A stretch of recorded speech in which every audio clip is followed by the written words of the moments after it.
What's up, you guys? Welcome to the very first episode of Uncensored but Seasoned, where we get real and raw with you. And I'm your host, Baba Chuck Norris, and I'm with my co-host, Jason the writer. ooh, Jason. How are you feeling this morning? I'm feeling good. We're here filming the first episode of Uncensored but Seasoned. Yeah. So I'm good.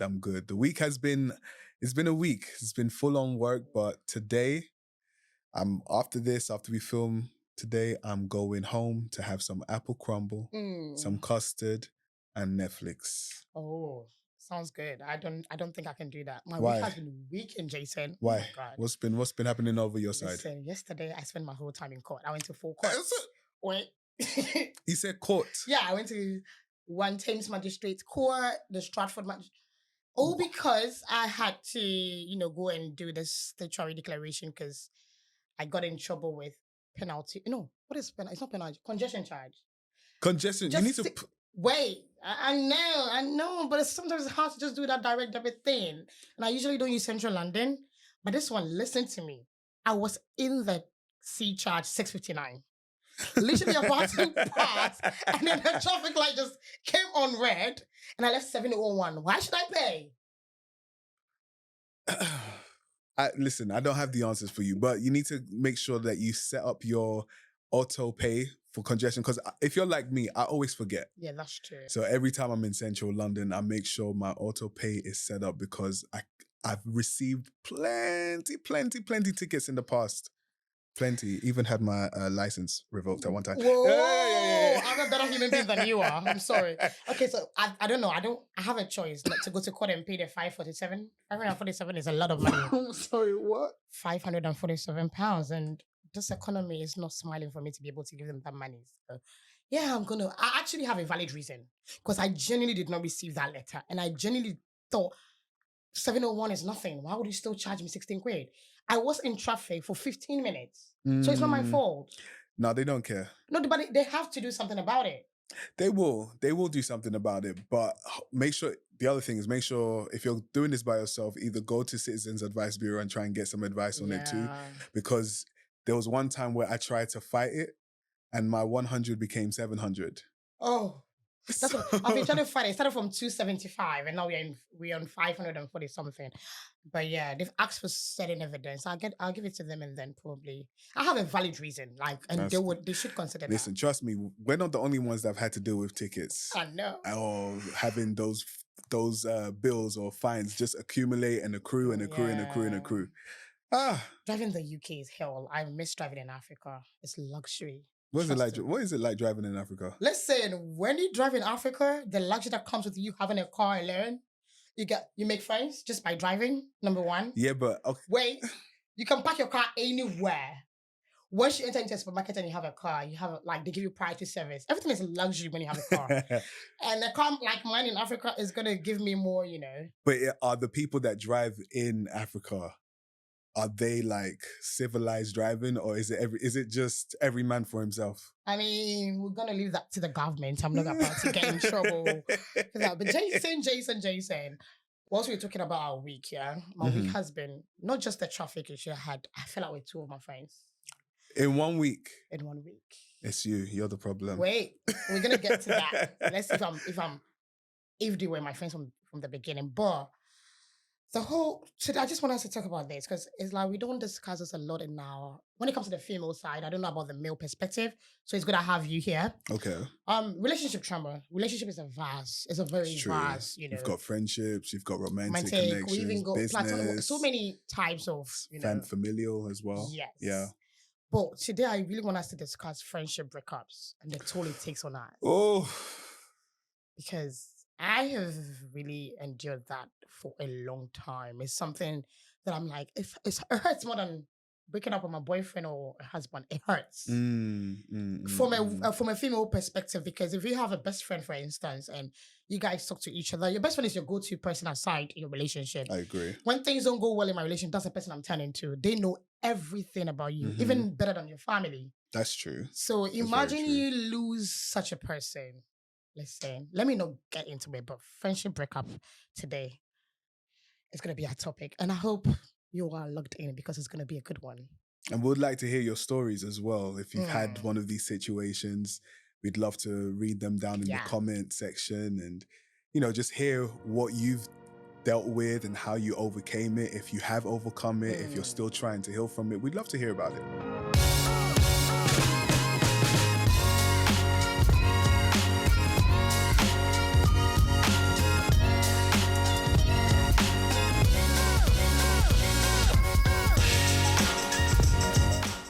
Okay.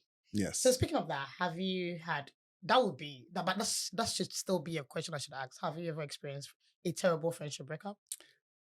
Now, From a male's perspective. I've lost a best friend. When you say lost a best friend. As in we're not best friends anymore. Okay. And so that was tough. That was tough. Mm. And I didn't realize how tough it was until probably like a year and a half, 2 years after. Mm. And that's when it was just like, oh, I haven't actually dealt with this yet. It was hard. It was hard. Wow. Okay, so first of all, I'm gonna ask this question as well. That person was your best friend for how many years? What's the Since I was timeline of your friendship? 15. 15 years. So we were best friends for probably 17 years. Wow. But I've known her since I was 7. Okay. So we've known each other like almost, 30 years. You just made a statement saying you've known her, so it's a she. In this Yes. perspective. Yes. Okay, so what happened? Don't go into details, but if you're friends with someone for 17 years, I'm sure you guys would, from my own layman's perspective, you should be able to understand each other's personality and be able to gel and understand, if something is going wrong. Because if I've been friends with someone for 17 years, we should come back from whatever it is that we're dealing with. I agree with you. And I think what I've come away from this, like as I've done some retrospective thinking about it, I realized that I think we hit I don't even know what to call it because we weren't arguing. It wasn't anything like that. There was just a moment in our friendship where I can say on my side, in hindsight, I don't think I gave enough grace because I was going through something personally. And I know that she was also going through something personally as well. But I don't think I gave her enough grace. And that just spiraled. Okay. And I think it wasn't a spiral where we were like, we've never disrespected each other. And I don't think we ever will, even in the space that we're in now. But it just, when things are left unsaid and there was no comms and there was a time when I wanted to, reach out and I just saw that I couldn't reach out and I was just like, like for me, it was, yeah. And for me, I don't think it was ever, there's never going to be a time in my life. Deep for you to even get to that point. Yeah, for this person. Yeah. Like even now, the channel is open for me to communicate. Okay. For them to communicate with me. But they have still closed that channel. Yeah, they've closed that channel. And so that hurt. I think that actually even hurt more than the fact that because I was like, it would, not you. Wow. Even still now, not you. Yeah, wow. And yeah, and it's also kind of like, there's I think we're about to be 2 years now. Wow. That we haven't spoken. Okay. And yeah, it's interesting. It's an interesting period. What about you? But you know what? Let me just say, I have to give it to you. At least I like the fact that you recognize that you didn't give enough grace. Like you recognize the part that you played or the role that you played into you guys getting there. So many times for us as women, I feel like a lot of friendship have this sort of entitlement, and they feel like, okay, just because I'm feeling this way, no matter what, the next person the other party has to just accept it like that, deal with it like that. And with me, my problem is not until recently I was in therapy that my therapist told me I don't have boundaries. I really do not know how to set boundaries. So I'm that kind of a person that I'm a yes person. So the moment I say no, it's new to my friends. Yeah, they're like, okay, you're a new person. Then they start acting up, and then we fall out. But it's not just acting up. I'm also, I think it's something I'm trying to grow and learn. When you offend me, I really do not know how to tell you. Yeah, you have to be able to say that. No, I don't know. I feel like, because in my delivery in my head, I feel like once I deliver it, I'm actually going to lose you. So I know how to give grace, but I give a long rope. I'm not gonna say I'm not a zodiac, but I don't believe in zodiac and horoscope, but I feel like it's a Pisces thing. I know don't say blood of Jesus, but I realize that Pisces, like, I'm not claiming it, but it's just a trait that we have. And I like to give a longer rope. So with me, the moment I shut down on you, it's a wrap. It's a wrap. And I can't say it's a wrap, but if you're able to recognize what you did Yeah. and own up to it, then we can move on from there. And naturally, I think in my situation, I shouldn't have shut down. I should have made an attempt, made effort in terms of trying to reach out, even because there Not was to other. catch you, hold on. Go on. All the time, so ever since for the last 17 years with this person, you've never had any sort of argument or foot. We've disagreed, but we've never had an argument. We've When you never had a disagree, who fallout. goes? Who actually breaks the ice? It's never been a disagreement because of offense. It's either just been we see things differently. So we've never actually had a combative moment. And so that's why even as I think about it now, it shouldn't have been, I shouldn't have, for my part, I don't think I should have left it alone. I think the blocking, I decided I may have been a bit petty. I was just like, oh, for real? Okay. I'm blocked? Okay. Okay. And so I was like, all right, I'm gonna fall back and we just go and see. And every now and again, I'll go back and check and see if I'm still blocked. And when I still see, I'm just like, oh, wow. It's really. But how do you block? This is it. I just can't wrap my head around it. I've been friends with someone 17. Okay, so I lost one of my favorite. I don't want to call it a best friend, but she was like my favorite person for a while. We were friends for like 12 years. In that friendship, she would be the only person. I'm not saying I'm perfect, but should only offend me all the time and then apologize because she had a temper that she can even embarrass you in public. Like when it comes, she doesn't care where we are, who is there. You've got more patience than me. Yeah, she's just gonna give you. Yeah. And then after a while, it's like, oh, I'm sorry. And now I would always, forgive and not talk about it. So there was never like a particular like closure on a case. So it kept on happening. And the last one, I remember vividly, I'm like, I actually called the person's uncle. I'm like, let's talk about this because if I don't, that will be it. And then I remember her uncle holding a meeting and then the way this person was behaving, the thing she said, I realized she wasn't even my friend.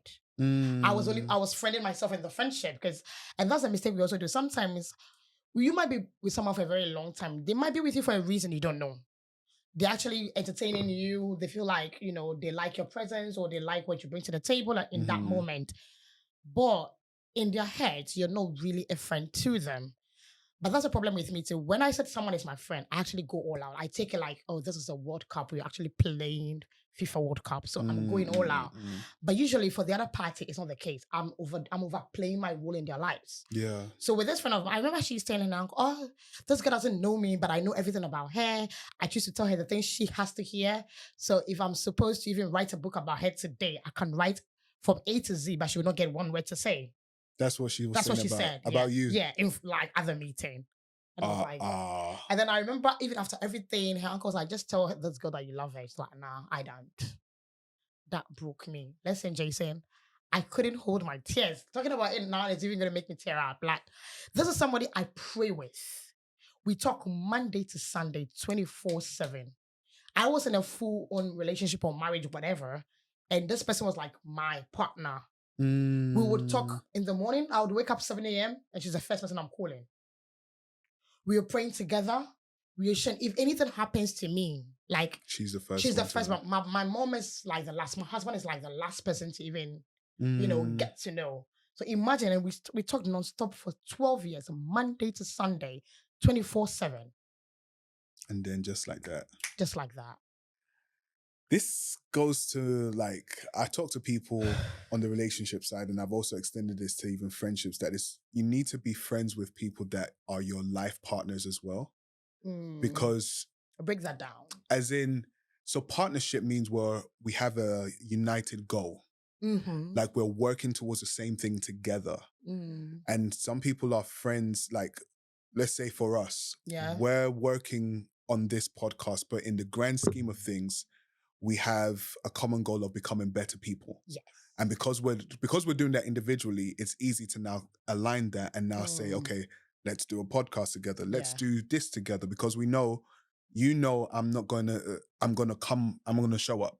I know you're gonna show up if anything that you say yes to. Yes. But there are friendships that are existing in the world where people are not aligned. You've got one person that's trying to grow and one person that's trying to be stagnant. And at some point, it's cool for a certain amount of time, but at some point, the person who's moving ahead is going to get tired, or the person who's stagnant is going to feel like they might start to envy the progress and be like, oh, so who do you think you are? Yes. Like, why do you think you can do this and I can't? And so you find then that's when you realize, okay, you may have been a friend, but you weren't my partner. You were never my partner. That's a word. And so that's the same thing in marriage. You've got people that are married to their ops just because of feelings and stuff. But anyway, that's another topic. That's another episode. But this friendship thing is really heavy in I don't know. It's sad because how can you invest so? My thing is, why can't people just be good human beings? If we don't align, cut it off. Okay. Do not lead me on into something that you don't want. I can't speak to that because I will still say my best friend is still probably one of the most amazing people I've ever met in my life. So why are you blocked? That's the thing. Like, I don't know what was going on that side. Just like she didn't know what was going on my side. You get what I'm saying? Yeah. So there's never going to be a time where I do not extend grace over there because we didn't talk about what was happening. So maybe it was just the perfect storm. And because we didn't communicate, it just ended up being a hurricane or a tornado into our friendship. So still one of the best people I've ever met in my life. But it's just, I know, speaking for myself, because I cannot speak for her, I didn't give grace at a time where I think grace was needed. Okay. And that's just what happened. And then I became petty. Oh, so I think your pettiness led to her blocking you. Was it something? No. The pettiness came from after I saw I was blocked. I was like, okay, then I'm not doing anything now. Why would you be? The thing is, I really don't want to know what went down. Yeah. But whatever it is, I don't think I would. I don't block people. That's just me. When I block you, it means you're dead. Yeah. You're not coming back. No. Yeah. We've buried you. You're 6 feet down. But I barely block people. I would actually delete your number, but I won't block you. But the thing is, just knowing her personality, it would have had to be something else. That's what I'm saying. But it's a perfect storm. Like there was something else going on. Yeah. And then I added to it. And because of something you had done prior as well that you have no idea. Yeah. And then that situation with how I behaved initially spiraled may have added to it. And then that caused this.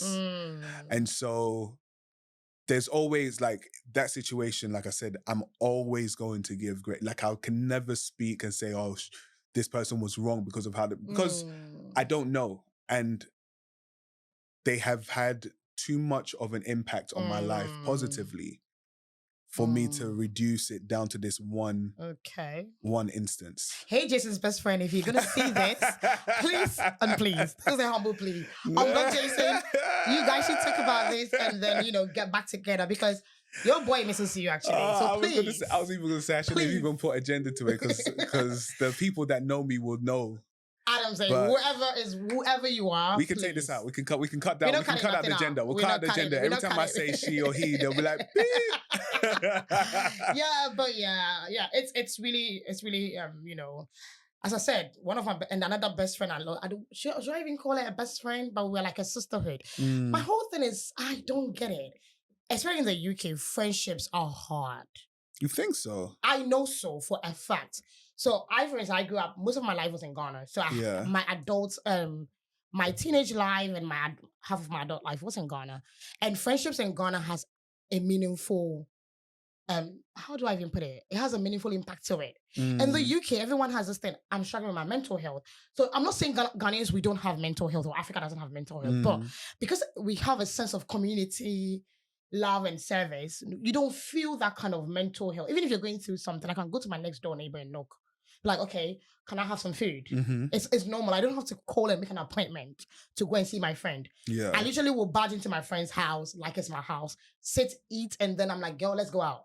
And that's it. So everything flows genuinely and effortlessly. But in the UK, You see, Jason. I can't speak to that because I've only had friendships in the UK and in the US, and all of the people that I've called friends have been great people. Like every single person, I don't think there's people that we probably don't speak as much because after I left, when I moved to Atlanta for some time, we lost touch. But those friendships still shaped who I was. So I've never had negative, like there's been acquaintances and associates that have had to be like, but the people that have said, you know, you lot are my friends, even now still show up for me. Like even when I did the play last year, people that I hadn't seen since maybe secondary school days, like a couple of them came out and showed up for me. And speaking about showing, I feel like most people in the UK are in their feelings. They say, okay, maybe my personality is too much. And I'm not going to slow it down. I'm sorry. If it's too much for you, get yourself some sunglasses because, baby, I'm about to shine. Yeah. I will say this. I will say, when I first met you, I was like, raw, because you just came out. You used to come for me all the time. Not come for you. No, you did. She did. She used to come for me all the time. Not all the time. I used to tell you the truth. And that truth has helped you to be a better minister. A music minister, like now when you stand, like, listen, give me some shout outs because I did well. Do you know what it is? I think if you don't know how you are, if you don't know how you are, it's easy to take some of it the wrong way. Yeah. But because I know you now, it's just like, okay, Joanna, like, because at the end of the day, I remember some of the critique, like initially I was just like, where's this going? It's like, we haven't even said hello. Like, what's happening? And then I started to, like, I always try and see past certain things. And so when I said, okay, regardless of what she says as a critique or a compliment, I know that in that setting, you are always going to be with us. You understand what I'm saying? Like, I'm never going to look and you'll just be like, and so I was just like, okay, I know that it's coming from somewhere that's not malicious. No, not at all. So I don't think I think... Your personality could. But listen, I'm like an onion. You know, onion has layers to them. Yeah. When you're peeling an onion, it's gonna sting your eyes first, and once it's stinging your eyes, it's healing your eyes. Let me walk that back.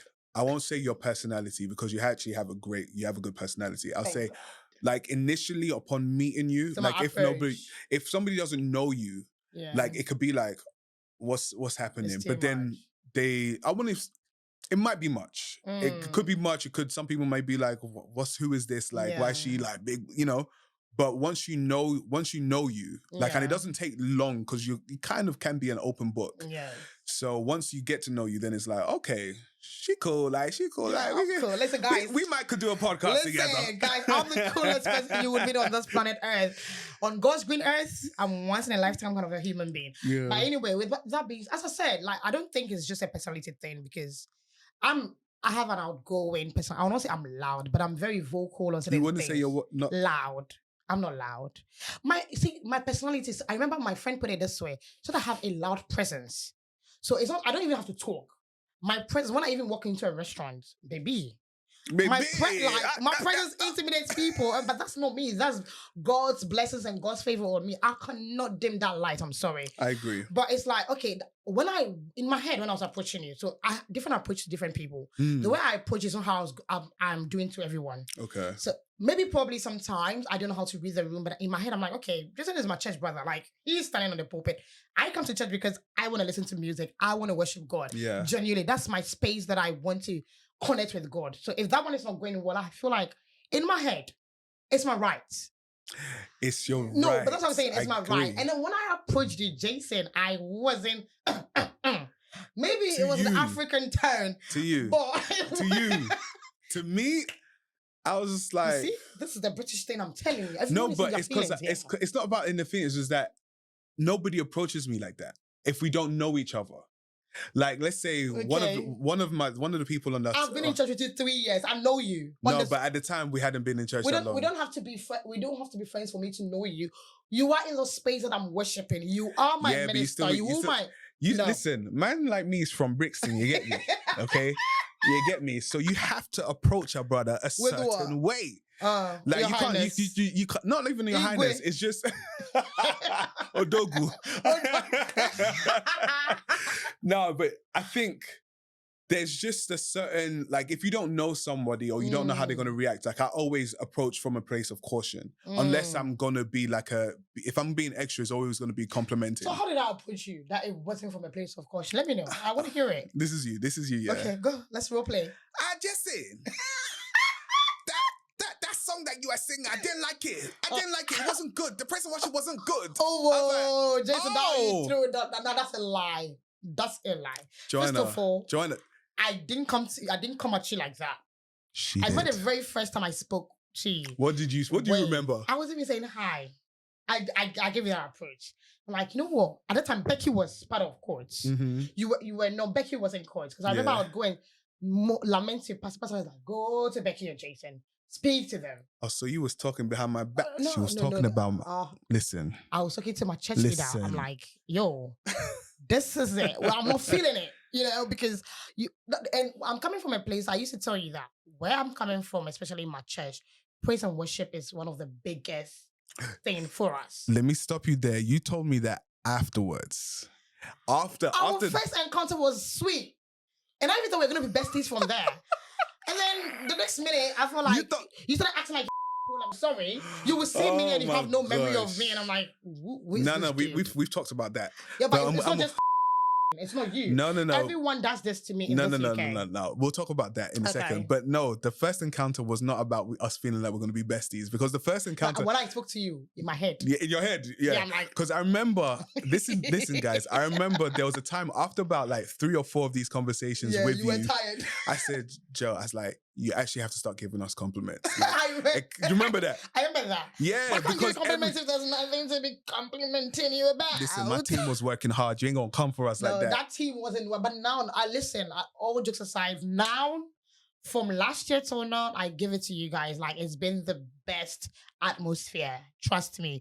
And you can realize the growth and the work you've put in, and the Holy Spirit actually dwelling in you guys now. Yeah. Because at first, like, when people are saying like they're being forced, anyway, that's neither here nor there. But we're gonna plug our church in the end, by the way. Yeah, we're gonna plug it. Because like, you see, we are lovers of Christ. Uncensored but seasoned with the salt of the earth. With a sprinkle. Yeah. So back to it. I don't want us to. I think it's gonna be a long discussion. We're gonna have another session because I think this is a very. Can I just read something though? Because I did a little bit of research on. And when I say a little bit, I actually mean just a little bit. Okay, let's listen to that. So it said, friendship PTSD is often caused by friendships that have ended suddenly and badly. Friendship PTSD can come in the form of feeling dread when the people you considered your day ones were never that all along. Or perhaps the love started out real and the bond was unbreakable, and over time it just weakened. Yes. So there's that. And then, so... Have you, because of what you've experienced? A lot of PTSD. You do? I do have loads. Like, sitting here right now, it's even flashing. I have flashbacks, but it hurts. I'm not going to lie. It does. The last one really did hurt me. And it was the person's, because I give so much grace to this person. So much grace. Oh, the grace I give to this person, I don't even think I would give that to my significant other. I'm saying, like, because they tried. They keep trying me. They keep... Oh no, we fighting up. No, but and that's the thing. As I said, my boundaries is because I do not know how to talk about stuff and then get past it. I just let people put. But that's not good. You can't. The reason why you can't do that is because at some point, like, you can only take so much as a human being, and then you might find yourself in a position where, like, you're boiling those old school kettles on the stove, and all of a sudden that steam starts to. Kind of like, you're like, and you'll just explode, and then everybody can get it. Yeah, that's what and happens. Even the people. And so it's important to kind of address issues like once they are there. Like now, at my big age now, if you do something, it's either I'll put you in a certain category and I'll deal with you in this way going forward, and you won't be allowed to cross a line with me, or I will tell you, like, listen, bruh, what's happening? And I like to be surrounded by people like that, because the people that are close to me now, they can just be like, brother, last week, like your breath was humming. Like I need you. I need you That to. I can't say. I know. No, you need to. Like, don't have me out here with my breast stack. I have You a hear few me? people like that, and I can't tell them. Sorry. Are they friends or are they acquaintances? They're even sisters. Sorry. No, I mean, I cannot say. I feel like you should know. If the bullet Let's change the subject. Let's change the subject. They might be watching. They're gonna watch it, but I mean, it's a way to tell them. Listen, everybody take care of your oral hygiene. That's all we'll say. Yes. All right. One last thing. Yeah. Another thing that in terms of what do you do when a close friend hurts you? What this said from Psych Central says, try to let go of the negative feelings and focus on the positive aspects of your friendship. You can also forgive and then steer clear of them in the future if you feel it's in your best interest. I think that's what I do. I forgive and I stay clear of them. Because to be fair, if I've given you so much grace, and this is the thing in our adult life, especially this adult age, I don't expect, I think a lot of people have this sort of entitlement and they have expectations. Yeah. So I had a friend that if she does this for you, she gives you an iPhone 14, she expects an iPhone 15 the next day. That's how she was. Oh, so it's kind of transactional. Yeah, and I can't do that. And then when something happens, we argue, oh, but I did this for you. I gave you that. I'm like, girl, we're not gonna do that. You have someone like that? No, I think I had to do that with one of my friends once, only because they questioned my friendship. And I said, this is how, like, for me, it's like, I'm an acts of service person. Yeah. So it's like, this is how I'm showing you that I care. It was never a thing where it was trend. I don't need you to think, but if you're going to say that you don't care or I'll be like, no. Here are the receipts. Like, this is what and I've only had to do that once because I've only been challenged in that way once. Yeah, once you challenge me in that aspect or you question my friendship, you're not friends to begin with, then you don't know me. What are we doing? Because I feel like, what are we doing? If you're actually a great friend or a good friend and you know me, you should be able to know, okay, if Joanna says this or does this, this is what it means. As you said, let me know, Sarai, sorry, I'm going to give her a shout out because she was one of the few people in EP that saw me for who I was. Like, even in my buzz, like, nah, Joanna doesn't mean evil. She means well because that's how she shows love. Yeah. And if you're my friend and you don't know these little things about me, then we're not friends. I'm sorry. Once you question it, it's a wrap. Okay. But on that note, we hope you enjoyed this episode. I feel like we still left some things unsaid. We're going to do another episode. Another episode. Yeah, because it's a very broad topic. And I'm sure a lot of people are going to be jumping in here and there. So send us your comments on Instagram. Let us know how we did for our very first episode. If you would like to see things change, if you want us to talk, if there are any topics that you would like to hear our perspective on, drop them down in the comments. So, make sure they subscribe to UncensoredButSeasoned on Instagram, Facebook, TikTok. And you can also send us an email on uncensoredbutseasoned@gmail.com. Jason, what's your personal Instagram handle? At Jason the Writer on everything: Instagram, TikTok, Facebook, Twitter. But I'm not really. I don't really be on Twitter. Really. You're not even on TikTok. I'm sorry. I do. I post every month or every 2 So why are you not following me? Hello. Because I don't. You don't even like my stuff. We're going to talk about that later. I see some friends. I don't see your stuff. Don't come up in my algorithm. So I'll you be honest. see, look at that. Look at Everybody knows. We all know the Instagram algorithm at the moment is a bit. I see everyone. So anyway, if you have my number, my stuff should show up. Anyway, we're going to talk about that later. So anyway, guys. Friendship trauma. Guys, okay, my social media handle is Baba_Chuck Norris. Follow me on all social media platforms. Instagram, I'm on Twitter, but I don't post. TikTok and Facebook. I need to find out why Chuck Norris. We'll talk about that. We'll talk about that later. So, guys, until next episode, see ya. Peace.